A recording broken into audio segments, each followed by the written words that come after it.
Okay guys, tonight I'm going to show you how to make hummus. This is for all you hummus lovers and even for some people who have never liked hummus.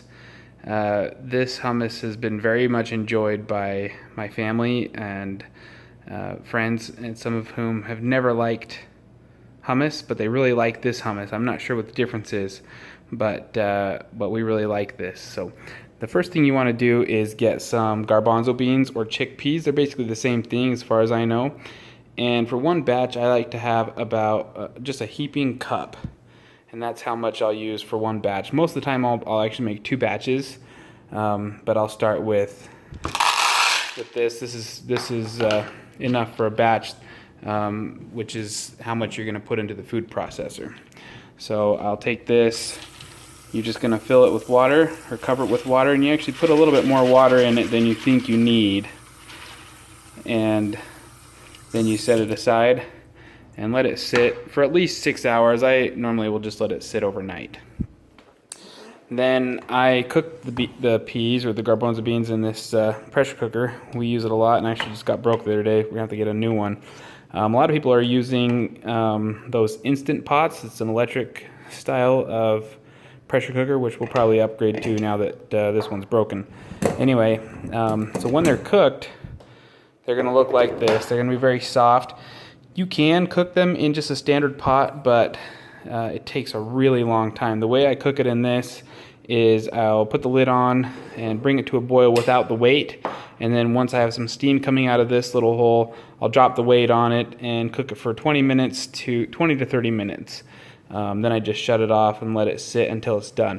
If you want to cook it in a pot, you don't have a pressure cooker, that's fine, but you're probably going to need to cook those things for 2 hours, and you'll need to keep adding water because it'll run out.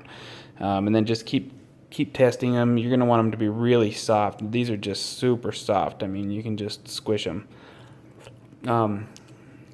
Okay, so I've got a little bit of fluid in here. Oh, when you go to cook these, before you put them in there, you want to strain. After these have soaked, you want to be sure to rinse them out. You can put them in a colander, or you can just rinse them, but if you leave the water they soaked in, it just doesn't taste quite as good. And then when you cook them, you want to cover them with maybe 2 inches of water. You're going to use a little bit more water than you think you need in these two when you're cooking them in the pot. So I just strain most of the liquid out. If you let these sit in the liquid, it'll actually turn into kind of a jelly-like sort of thing, and it's hard to get off. So these I'll just spoon out, and the liquid will kind of stay. Okay, never mind. I paused this and I dumped the water out. I just took 2 hands. So anyway, I'm going to go ahead and just dump these right into the food processor. And you can see it's just a single blade. That's all you use. Some people try to make these in blenders, which sort of makes more sense when, if you haven't done it before. I used to wonder why food processors were used, but blenders just kind of get gunked up. They don't work quite as well. So I dump the beans in, pull the lid off, then for whatever reason, a little bit of olive oil just makes it taste better.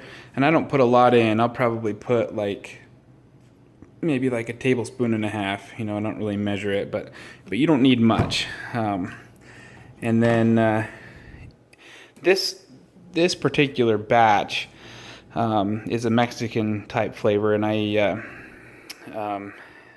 and so I don't put peanut butter in. But sometimes I'll use peanut butter. Like there's another one, kind of a Mediterranean type flavor, where I've got garlic and onion and cumin and a little bit of pepper, and I'll put peanut butter in there. Tahini is traditionally used in hummus, and I think honestly that's kind of maybe why this is a little bit better. The tahini seems to maybe give it a bit of a taste that people don't like. So, but anyway, the peanut butter does not go well with the Mexican flavor. I'd probably use peanut butter. And for this batch, I'd use maybe a tablespoon of peanut butter, but I use those maybe in a third of my recipes. Okay, so we're going to kick this on. It's going to be kind of loud. And I'll start it on low. And you can see how it's kind of starting to move a little bit. And then I'll go ahead and drop, I've got a quarter of an onion here. We're gonna just throw that in there. And this is about a half of a bell pepper. I should have had some jalapeno, but I thought I did, but I don't. So we're using a red pepper just to give it some pepper flavor. And then my cilantro, we're gonna put this in, just a little bunch of cilantro.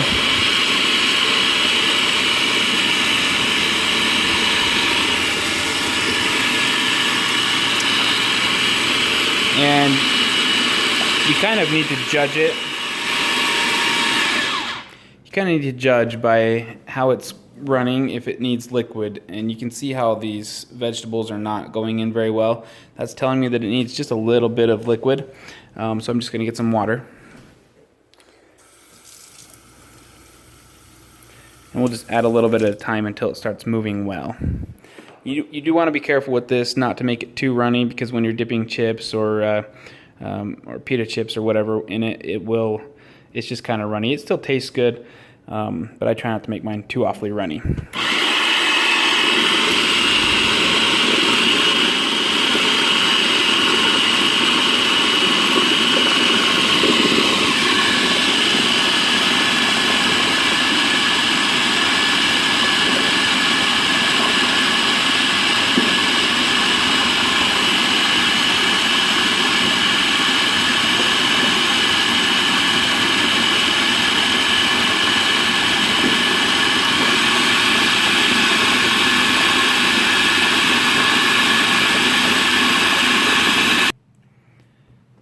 Okay, I just ran this for a few minutes.